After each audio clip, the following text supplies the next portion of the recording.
Okay, again, if I were looking at this, I'd be looking for things that I could probably do pretty quickly. Sometimes you start a problem and you can't do it quickly, and then you just jump ship and go to another problem. You need to find a confidence builder, though, a problem that you get through pretty quickly, and you feel comfortable that you can move on to the next one. And looking at these things, I noticed there's, the first one, complex number. Let me just get my highlighter out. Complex number. The second one is something to do with a triangle. And what else is in that? Circles. Wow, looks like a tough one. Number 3, another triangle problem with a circle. Number 4 looks like a trig problem where they're trying to determine the height of an object. And number 5 is a circle problem, tangent lines, a line, yada, yada, yada. So I'll be honest with you, I think I'd probably pick number 1 first. So again, if it turns out to be difficult, I'll jump ship. The first thing I would do is realize that it probably can be expanded. And if I were to expand that, I want to just write down what the expansion would look like to me. It would look like a cubed. I'm using the binomial theorem, by the way. And then plus 3a squared. And then it would be, well, you know what? I'm gonna just remind you that minus root 3 is really the same thing as I root 3. All right? So I'm going to write this as times b I root 3. I'll clean this up later. And then what do I get? Plus 3a times, well, now it's going to be the bi root 3 squared. So that's going to be what? That's going to be b squared, I squared, and when you square root 3, you get a 3. All right, we're almost there. The last term, when I cube it, what are you going to get? You're going to get b cubed. You're going to get I cubed. Again, we're squaring this. I'm cubing that. And then you're going to get 3 root 3s.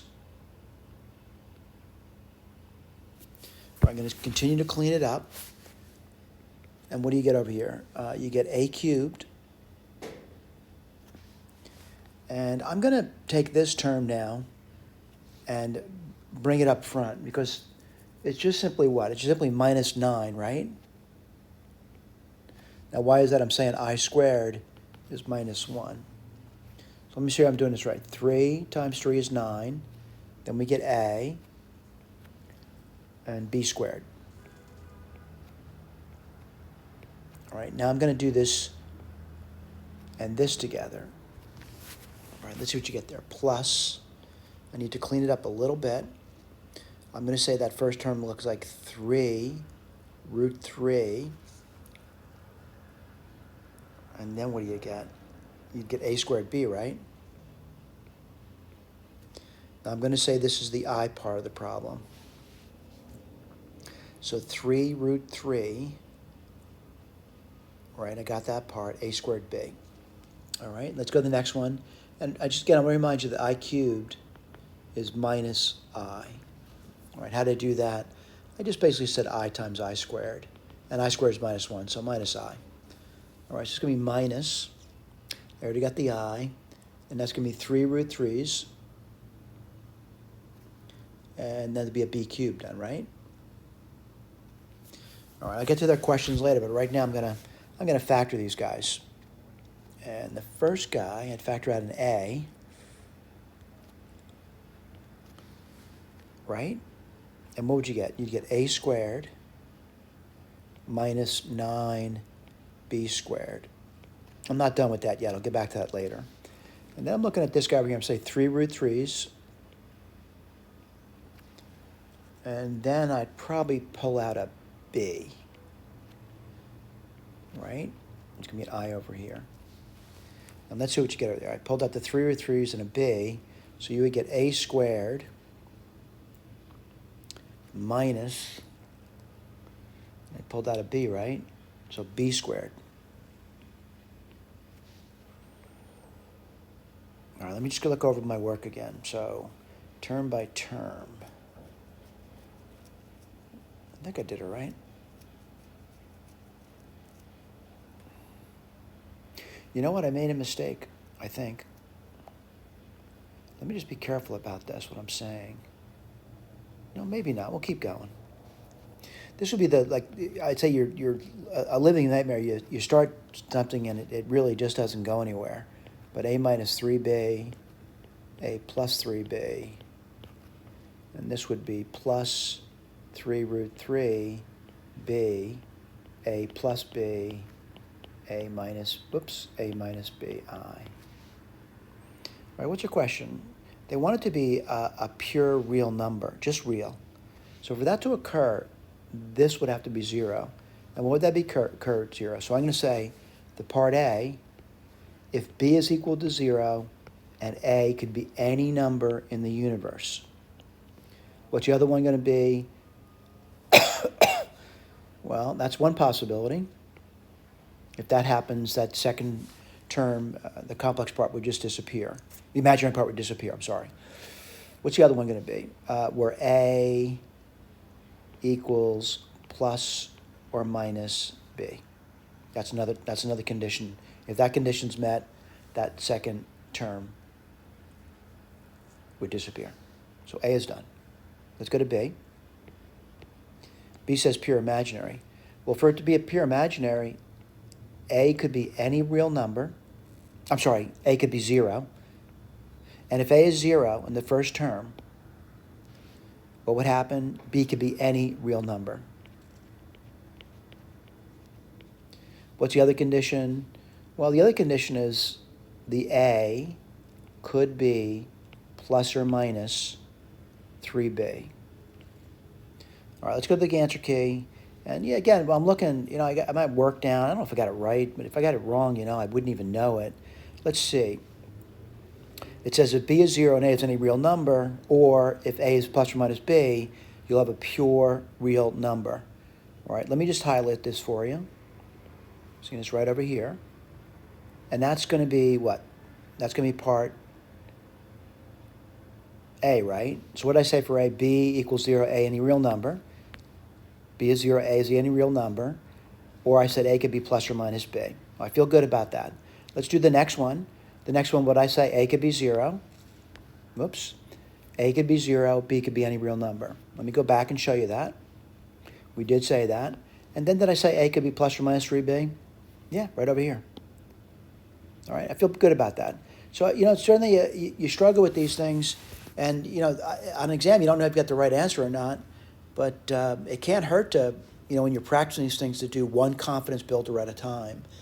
And I'm going to kind of look around. And I don't know. I'm going to erase my work now. I'm kind of done with this one here. I've already typed it up for you, right? It's in the blue area. But again, remember, these are recordings. You can always pause the tape and copy things down. But, I wasn't so bad. Let me erase this too. Done with that. My work is down there for you, by the way. I'm going to go to number... I'm going to go to number 4. I know it looks like a long one, but the bottom line is it doesn't look that bad to me. So I'm going to... I'm going to draw like a really basic stick figure over here. I'm going to put the ground down. And it says an antenna's erected vertically, flush on the northern edge. So I'm going to put a building down here. And that building is 100 feet tall. All right, then there's an antenna put onto the building. And I'm going to put the antenna right here on the edge of the building. Right, that's the antenna. All right, so an antenna is erected vertically, flush on the northern edge of a building that's 100 feet tall, and it says from the ground level at a point 100 feet away, and if this is the northern part, this is where the guy is standing. It's 100 feet away now. I hope you realize this forms a triangle for me. All right, before I do that, though, I want to point out you understand what I'm talking about, this over here. So let me get my eraser out and get rid of that, me trying to get this. And I'm not saying it's a great-looking picture. It's not really. All right, now, certainly, if this guy's 100 feet away, whoops, I know this is 45 degrees. And I know this is 45 degrees. All right? Now, that guy's right over here. All right, what's he doing? He's looking up at the tip of the antenna. So from this position, he's looking up the tip of the antenna, and he determines the angle of elevation is 75 degrees. So I'm going to put that down over here. And again, I'm not saying my pictures are great, but over here, what would this angle here be then? Well, that would have to be, let's see, 45 and 30, right? All right. I wonder what their question is. Let's keep reading it. Find the height of the antenna exactly, leaving the answer without trigonometric functions. So what I want to do is try to figure out if I can do that. And I'm just going to call the height of the antenna, I'm going to call it x. And I'm starting to realize that I'm seeing a triangle here. I'll put it in for you. And I actually do know one side of the triangle and all of its angles. All right, I'm going to put this down now for you. So I know this angle over here. And what's that angle over there going to be? Let's see. Well, 135 degrees, right? And what's this angle up here? It's another angle. Put it over here.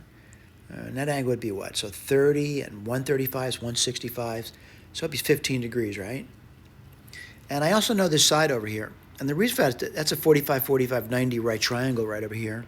So that side over here, this side over here, is going to be 100 root 2. So I'm going to use the law of sines to figure out what the x is. All right, let's write this down. So, I got to be careful here. The sine of 15 degrees, looks like a tough one, we'll figure it out later.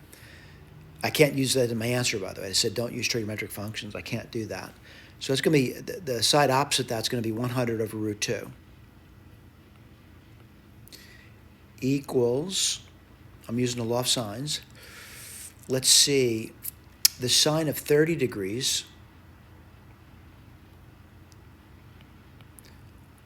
over x. Okay. They said I can't use trigonometric functions in my answer. I'm not even there yet.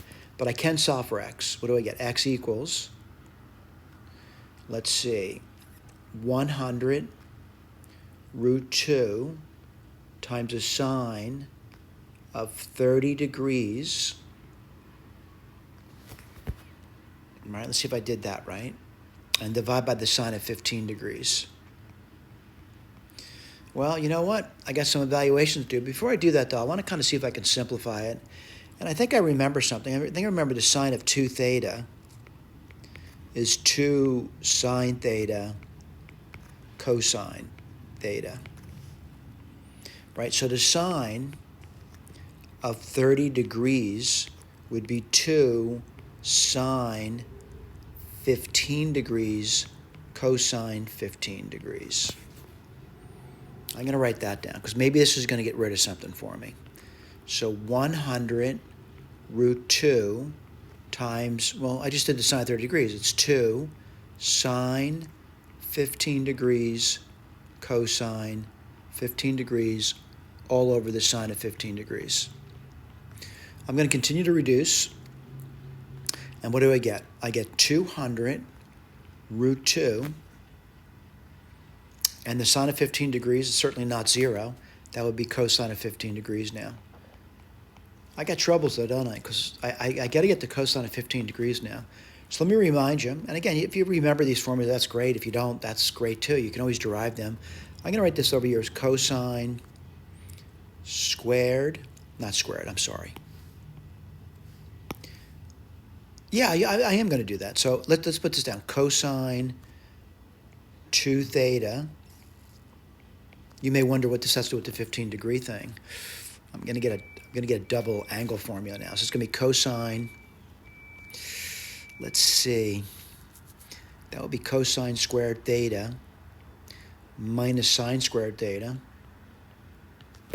Cosine of 2 theta would be 2 cosine squared theta. Let's see. Sine squared theta is 1 minus cosine theta, so minus 1 now. All right, that was pretty simple. And again, this hopefully you can remember that your teacher did this in class when they derived these formulas. Plus 1 over 2 is cosine squared theta. So someone says, why would you have done that? Well, the reason to do that is I think I probably could figure out like this over here. The cosine squared theta over 2 would be equal to the cosine of theta plus 1 over 2. All right, so let's write this down. What do I want? Cosine. I know I want cosine, but I'm going to say cosine squared of 30 degrees over 2 is the same thing as the cosine of 30 degrees plus 1 over 2. And someone says, that's a lot of trouble to get that. And the reason for that, I didn't know the cosine of 15 degrees. Now, someone says, you still don't know it. And you're right, I still don't know it, but I'll get there. The cosine of 30 degrees, that's going to be root 3 over 2 plus 1 over 2.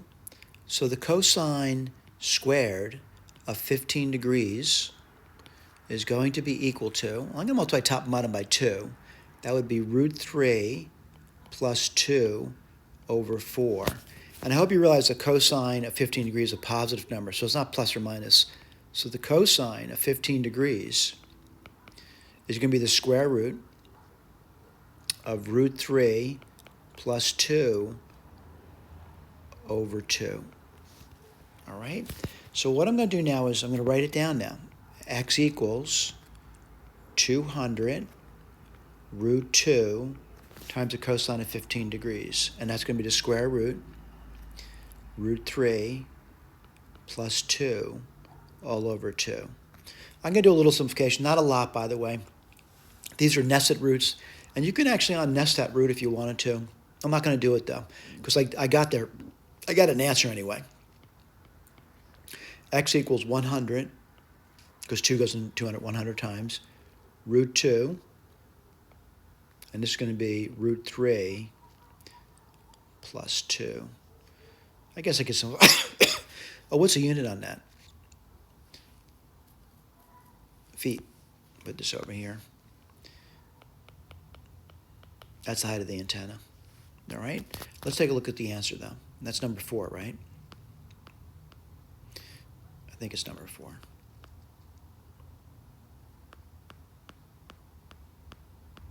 Where's number 4? Right here. Ooh, they got this answer. I got to go through it. All right? And someone says, why?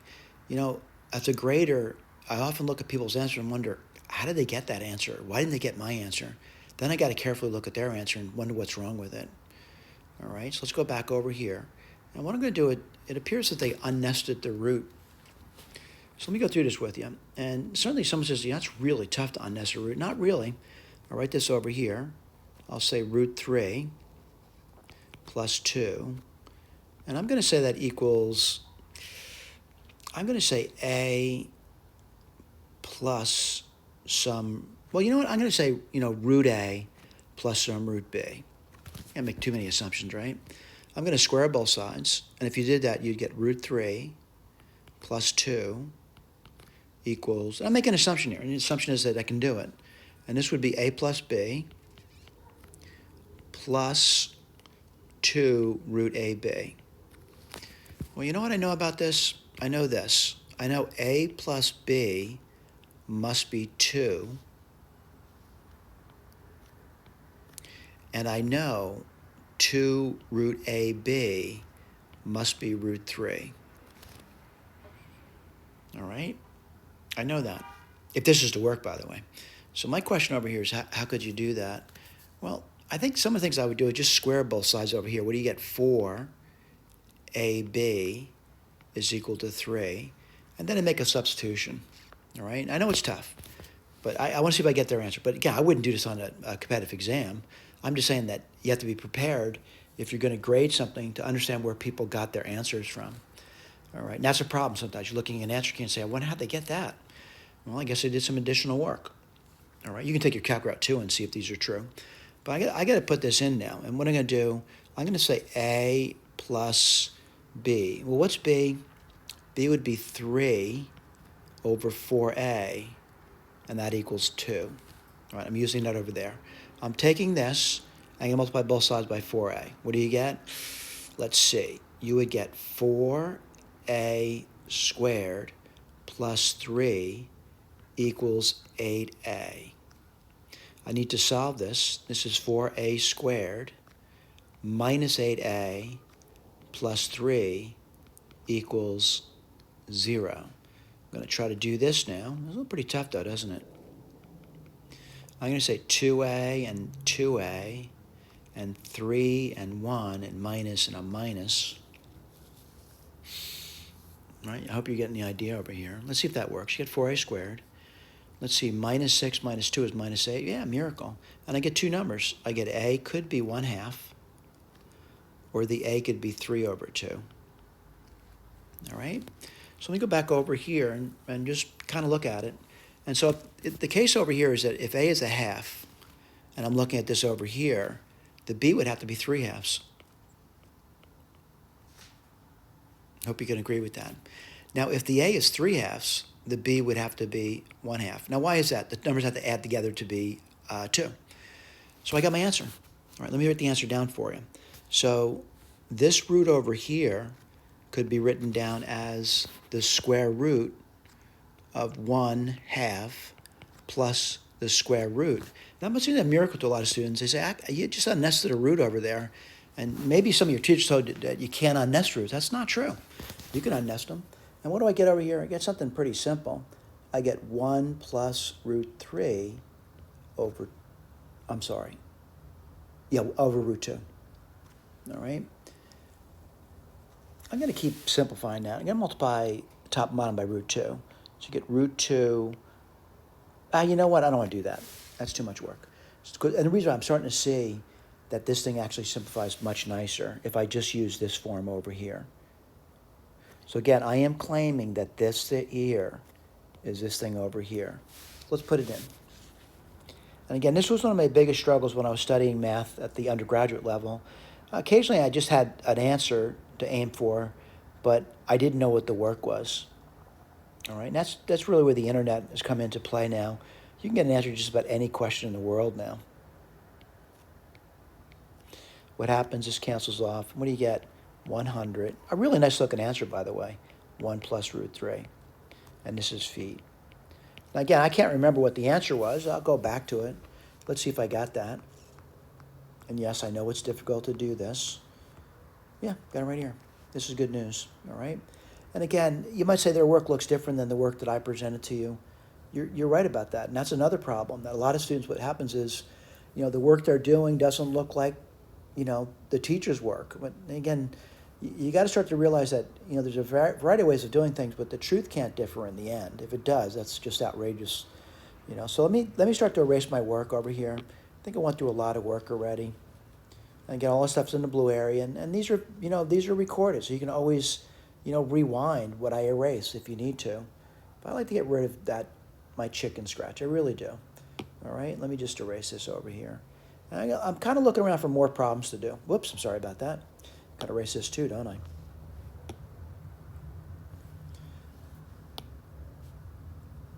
And again, it's, I'm on leisure time here. What I'm talking about, the clock's ticking for me. When you're on a competitive exam, though, the clocks are ticking. And really, it's ticking for other people, too. You're just hoping in those competitive environments that you're able to do more and more clear than other students can do. So let's take a look. And I want to just cross out the ones I've done. One was pretty reasonable. And I think I did 4 was pretty reasonable. I'm kind of looking at this now, and I'm trying to figure out what would be another one to do. And I'm looking at it.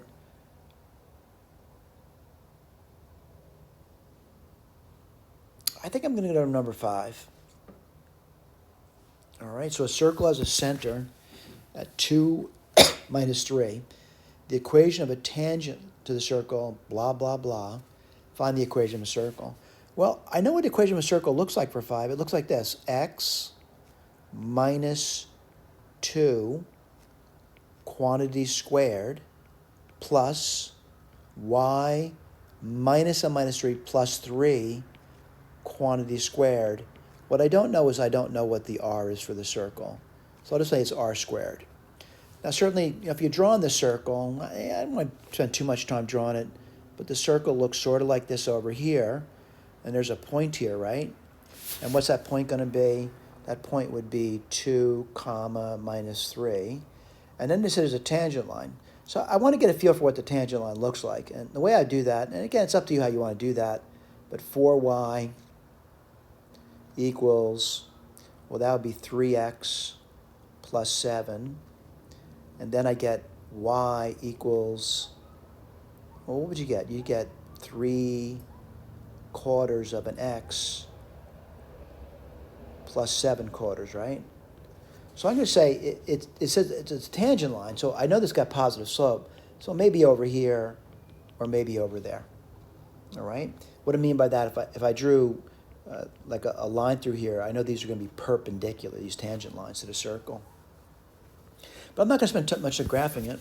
What I'm going to do is I'm going to see if I can understand how to get that r from this information over here. And what I kind of know is I know that whatever this line is over here, it could be this one or this one over here. I know the line that goes through the center of that circle is perpendicular to this. So what does that mean? I'm going to write the equation of this line down for you. Now what's it going to be? It's going to be, let's see, equation of a line. It's going to be y minus y1, so that's plus 3, equals m. What's the m of the perpendicular? Well, this is a line that's perpendicular, so it would be minus 4/3, x minus 2. And let me repeat this for you. This line here is this line. This line here is either this one or this one. What do I, by the way, I'm not spending much time with graphing, and that's why I'm saying I don't really know. I probably could figure it out, but it's not important to me. What do I got to do? I got to find a point of intersection. Now, whether it's here or here doesn't matter to me, because once I know that point of intersection, I know the radius of the circle. So let's see if we can do that. And the way I'm going to do that is I'm just going to look at it and try to find the point of intersection. Point of intersection. Point of intersection. Well, let me write this down now. So what do I got? I got my first line, which is 4y minus 3x equals 7. That's this line over here. And now I'm gonna do this one too. And I want to get in that standard form that I like. I'm gonna multiply both sides by 3. That would be 3y plus 9 equals minus 4x plus 8. Well, what are you going to do if you put it in standard form? You're going to get 3y plus 4x, and then take 9 from both sides minus 1. Let me see if I did that right. Yeah, I did okay. Now I'm going to do what I call elimination, or what some people call addition technique. Multiply the top equation by 4 and the bottom equation by 3. What do you get? 16y minus 12x, 28, 9y plus 12x equals minus 3. Well, you get 25y. The x's disappear, and this gives you 25. So y miraculously equals 1. What's x going to be? That's relatively simple, by the way. I'm going to plug it in here, and then I'll be able to determine which line it is now, right, just by looking at my picture, okay? So what's x going to be? Let's see. If I do the y as 1, the x would have to be minus 1, right?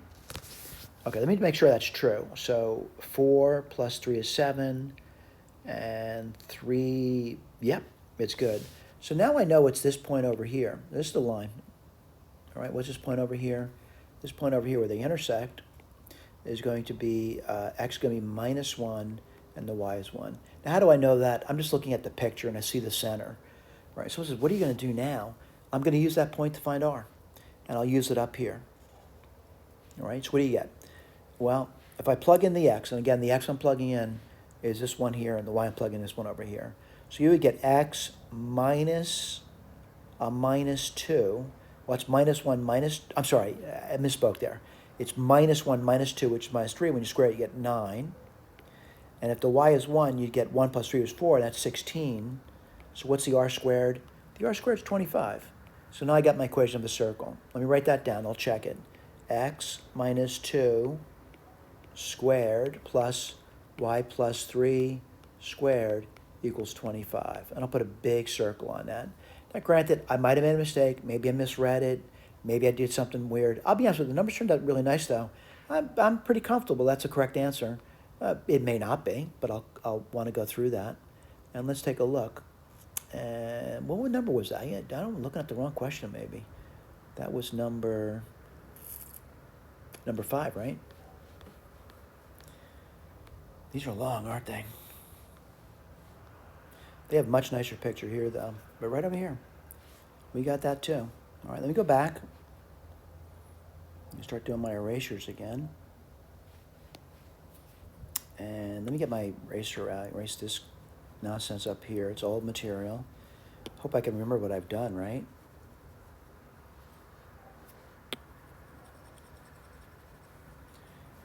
And by the way, I provide much better pictures for you for those students that need better pictures. And those pictures are done by a computer, not by, hand arithmetic. Hand work. I'm just doing, better pictures. So let me remind you here. I did one. That wasn't so bad.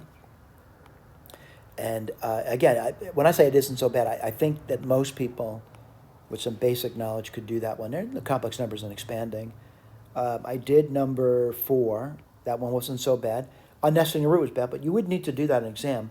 But I'll be honest with you, it would probably impress a grader if you did do that.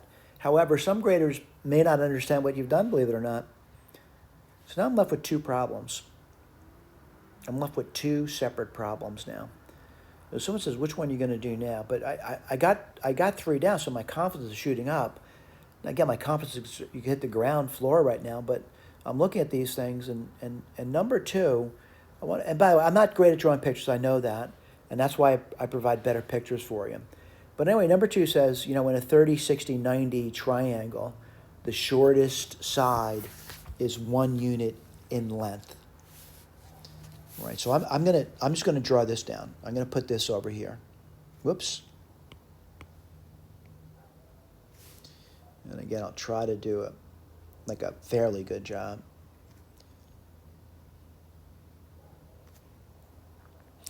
And this would be 1. Oh, by the way, it's 30 degrees. This is 60 degrees. Let's say this would be 2. This would be root 3. All right. Now again, I'll repeat this. I'm not very good at drawing pictures, right? But I need to understand what I just read. So it says in a 30, 60, 90 triangle, the shortest side is 1 unit in length. I think I did okay with that. I'm not saying my picture's accurate, though. I'm just saying I did okay. It says find the area common to the 2 circles which have the perpendicular sides. Well, they're talking about these sides over here now. These are the perpendicular sides. All right? So they say, as perpendicular sides, this can get tough though, can't it? So it says, find the common area of the 2 circles which have the perpendicular sides of the triangles as their diameters. So I know I got circles, and I want to point out that circles are going to look sort of like this. Again, I'm not even good at drawing circles. I'm not that good at it. My circles they never look like circles to me. All right, I think you get the idea what I'm doing here, though, right? They're circles, but those circles continue, don't they? I want to point out if I continued those, and again, I'm saying this might be tough to do.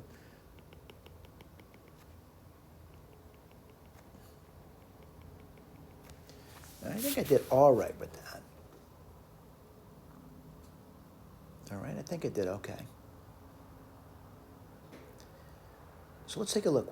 What are they saying over here? They're saying find the area common to the 2 circles which have the perpendicular sides of the triangle as diameters. Well, let's take a look at that. And well, you know what?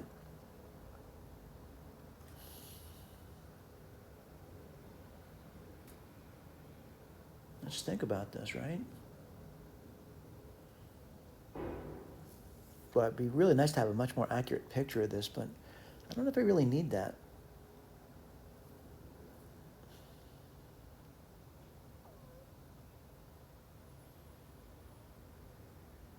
Okay, they're going to intersect here.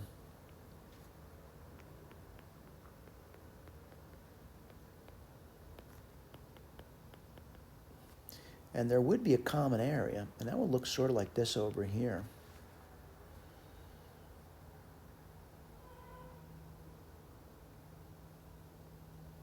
All right, let's do the area of the triangle, the whole big thing. So the area of that big triangle, what would that be? 1/2 times the base. Whoops, the base isn't root 2, is it? It's root 3. Times the height, which is 1. So that area, the big triangle, is going to be root 3 over 2.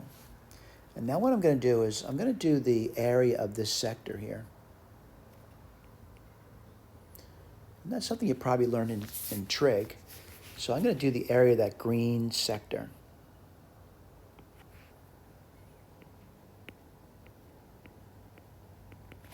Well, that's going to be 1/2 theta. Well, remember, theta's got to be in radian, and that's a 30-degree triangle. And the sector's angle is 30 degrees, and that's going to be pi over 180 degrees. So that's pi over 6 times the radius.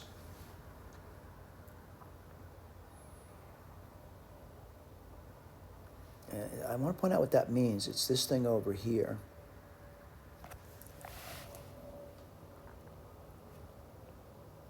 And again, I'm looking at that sector now. And that would be root 3 squared. Let me just remind you, area of a sector is 1/2 theta in radians r squared. And that's something derived in trigonometry. So I think I can write that down. And what's that going to give you? I got to be careful here. That's going to be 3, because root 3 squared is 3, and 3 goes the next 2 times, so pi over 4.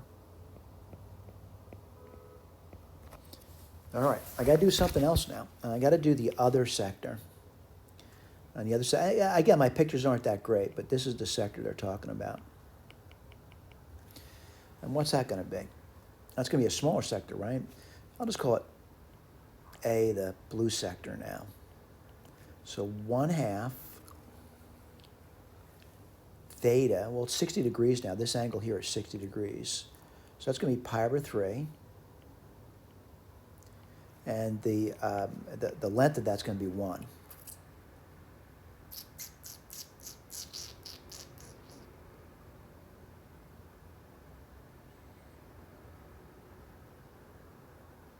That's 1 squared. That's going to be area of the sector. I got to think for a second, though. Pi over 6. I'm not thinking through this correctly, maybe. And let's take a look.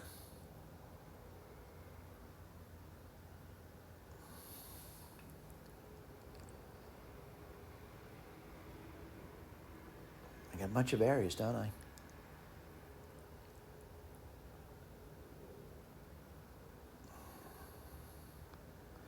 I want the area of the overlapping part, though, don't I?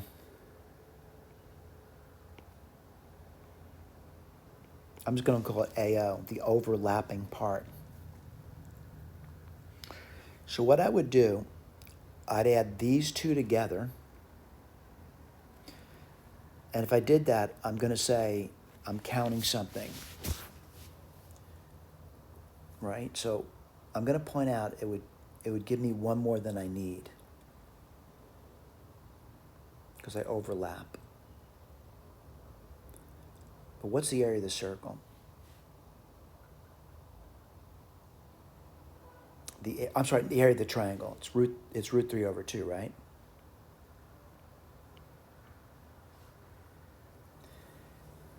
And then if I add these two together, right? These two sectors together, pi over 4 plus pi over 6. That's going to be 12, right? And you would get 3. 3 plus 2 is 5 pi. Now again, it takes me time to think about this. And 5 pi over 12.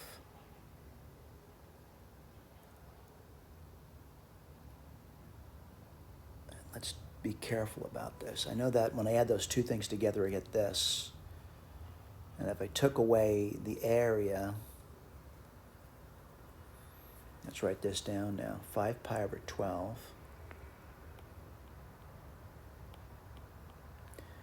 minus, let me keep writing this down. I'm not saying I'm there yet. I'm thinking. This is 12. 5 pi minus 6 root 3s. All right. But I counted it twice, didn't I? That overlapping area, counted it twice.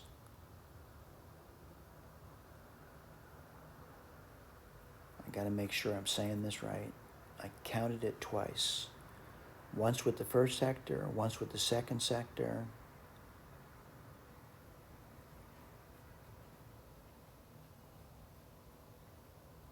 Let me make sure I did some counting correct over here.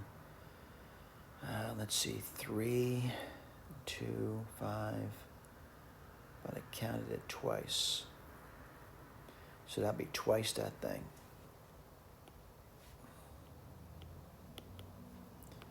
What do you get over here?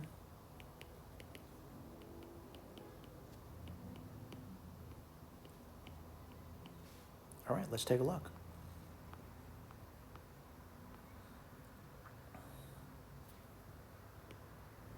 Let me see if I wrote that down. I can't remember what I wrote down, actually.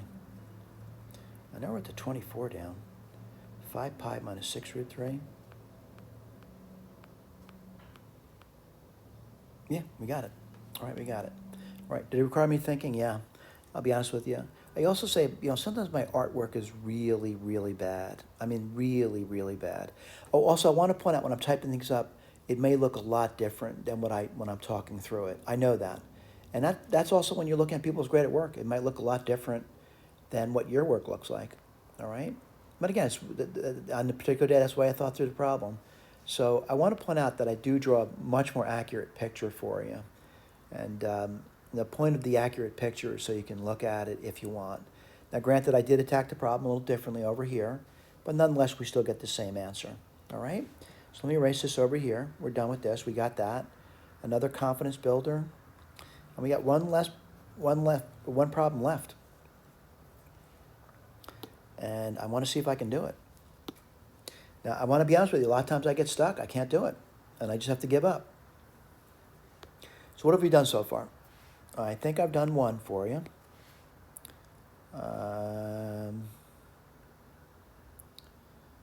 Let's see. We've done this one. We've done this one. Did I do number 3? I think I did number 2. I don't think I've done number 3 yet. All right, triangle has vertices, blah, blah, blah, blah, blah. C is a point on a circle whose radius is 5 and centered at 4, 4. That gives a triangle ABC of the largest area. Find the point C and the triangle's area. Wow. I'm going to do a really rough, bad picture.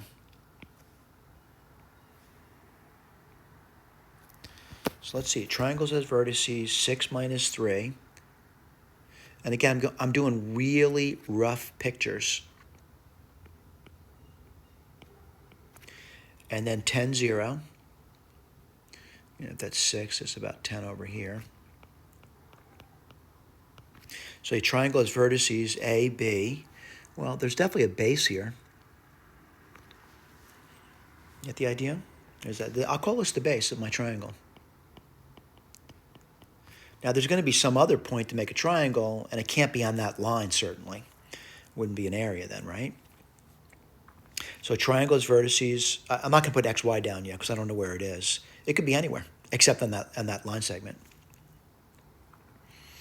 Or on any line that goes through that line segment. So if someone see an circle with radius 5, 4, 4. So 4, 4 is up here somewhere.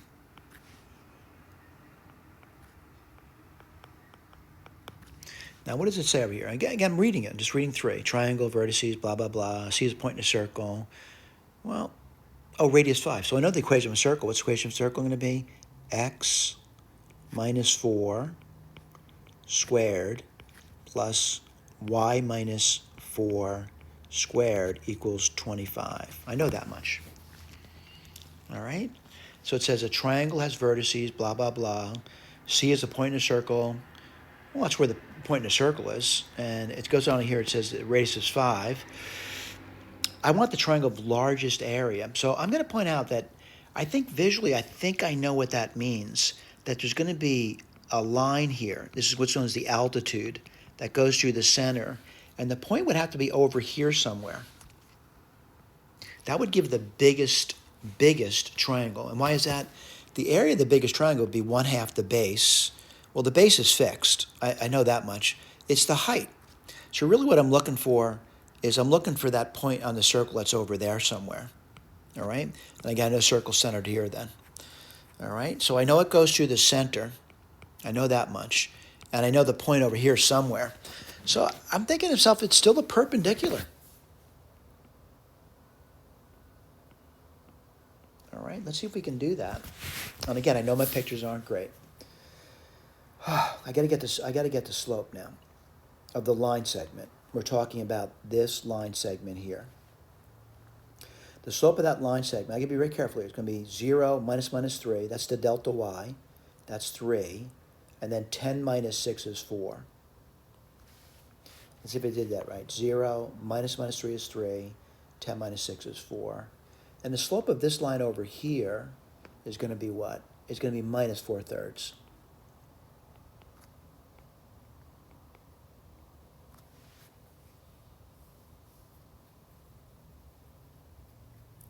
Let's write the equation of the line down. All right, how do I do that? I got a point and I have a slope. So it's going to be y minus 4 equals, real careful here, by the way.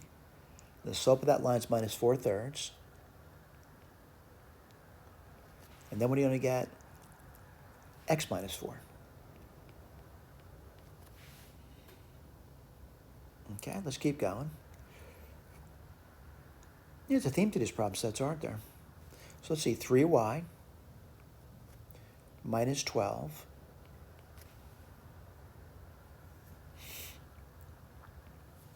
minus 4. I multiplied both sides by 3, by the way. So that's why I'm saying 3y minus 12. Minus 4x plus 16. You know what? I don't think I want to do that. I think I'm going to get rid of that. And what I'm going to do instead is write down minus 4. Whoops. Times x minus 4. And then what I'm going to do is I'm going to divide both sides by minus 4. And what do you get? You would get 12 minus 3y over 4 is x minus 4. Now someone says, why are you doing that? I'm doing it because I want to find the point of intersection. By the way, there'll be another point of intersection, but I want the one furthest away. And I'm looking at my picture, and I got a good idea where that point is. So what I'm going to do now is I'm going to take this, which is typed in this, and plug it into the second equation. Let's write that down now. So x minus 4 is 12 minus 3y over 4 squared. Whoops, I didn't put equal sign there. Let me erase that. Plus y minus 4 squared equals 25. Now, by the way, there will be 2 answers to this, but my goal here is to get one answer that's truthful with the problem. And I'm kind of looking at it, and I got to do some work here. I hate to do the work, but I had to do the work. So I'm going to try to simplify it. And the second term, which is y minus 4 squared, is just simply y squared. Let's see, minus 4 minus 4 is minus 8y plus 16 equals 25. And I want to simplify this 12 minus 3y. So I'm going to say it's 3, and that would be 4 minus y over 4, right? I'm just simplifying the inside because it's easier for me to square it that way. And let me make sure I did it right. 3 times 4 is 12. Yeah, I did okay. I'm going to square that now. What are you going to get? 9/16. And you're going to get 16 minus 8y, right, plus y squared. All right, let's keep going. I'm going to multiply both sides by 16. Oh, you know what? I'm not going to do it. I'll just multiply it out. You're going to get 9. I'm just distributing this across now. 9 minus 9 halves of a y plus 9/16 of a y squared plus y squared minus 8y plus 16 equals 25. Yeah, I know this work. I got to do the work too. Maybe there's a simple way of doing it. If I'm going to add my squares together, and that's going to be 25/16 y squared. Let me just check that. 16 plus 9 is 25. And I'm going to add my constants together. It looks pretty easy to do that. That's 25 too. This is 25 on this side. And then I'm going to add these two terms together. And that's going to be minus 9 minus 16. Well, a little bit of a theme here, isn't there? So minus 9 minus 16 is minus 25.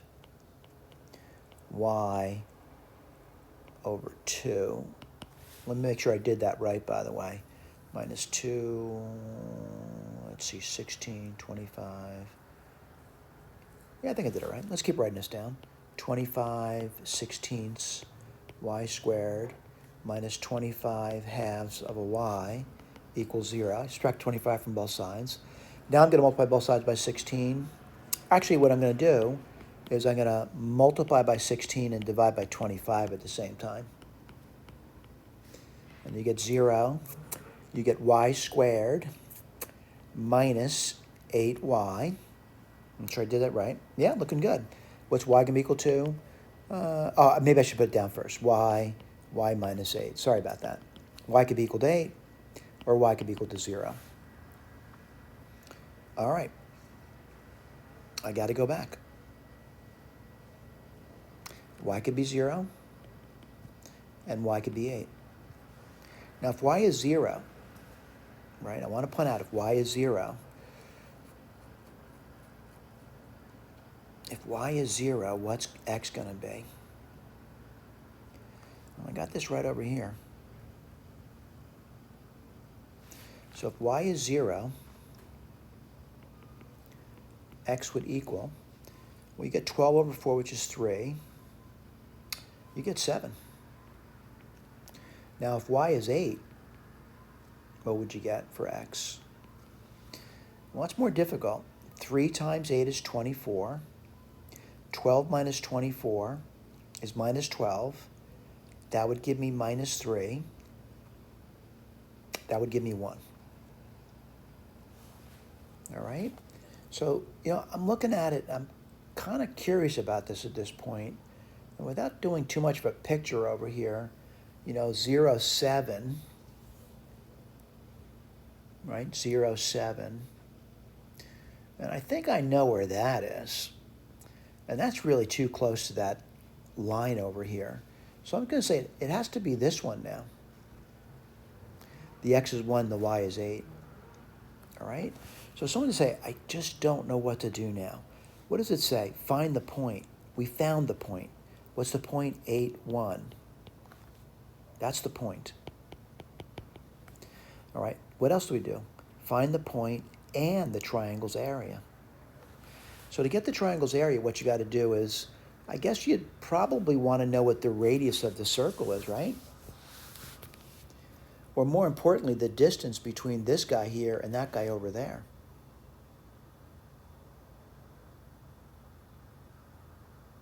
And let's do that now.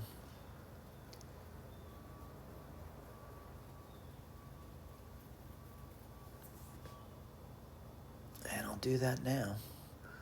The distance I got to do the distance now. It's going to intersect over here somewhere, right? Yeah, I'm going to cut that chase. I'm getting a little tired. And these tapes are going too long anyway. Let's make sure I got the 0.81.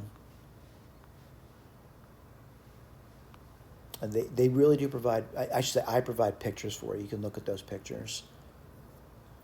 Yeah, so yields to 0.81. I got that.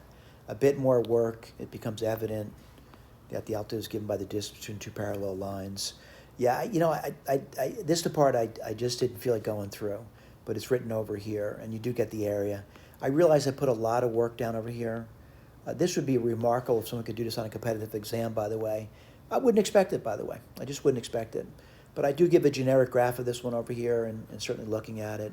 But it's, it got a little tedious toward the end for me, and that's why I didn't complete it out. But anyway, it's given to you, the area is given to you over here. And again, the reason I didn't do it, I got tired of doing arithmetic, so I did a lot of arithmetic this one over here. Here's the deal, though. Look over my work, all right? Look over it. Something that might be very complicated. You don't have to look at everything, but, try to understand what's presented to you. If you kind of walk through this thing and you saw my pictures and stuff and they help you, that's great. If not, I would say that really the way to work problems is not by looking at somebody else's work, is working yourself, but you may have to look at somebody else's work in order to figure it out. But it does require a tremendous amount of work, by the way. I'm often surprised when students tell me they put a lot of work in, and I find out their idea of a lot of work is 1 or 2 minutes. That is not a lot of work. Right? That's not a lot of work. 1 or 2 minutes is not a lot of work. All right? It's almost offensive to say a lot of work is 1 or 2 minutes. A lot of work in a single problem might be a couple days worth of work. Right? You'll benefit by doing that work, by the way. Here's the deal, though. If you think I made an error somewhere, or you don't like what I'm saying, whatever, and you need to reach out to me, please do so. By the way, I'm not saying the way I work the problems is the best way to work the problems. It's the way I originally see the problem, and that could change from day to day.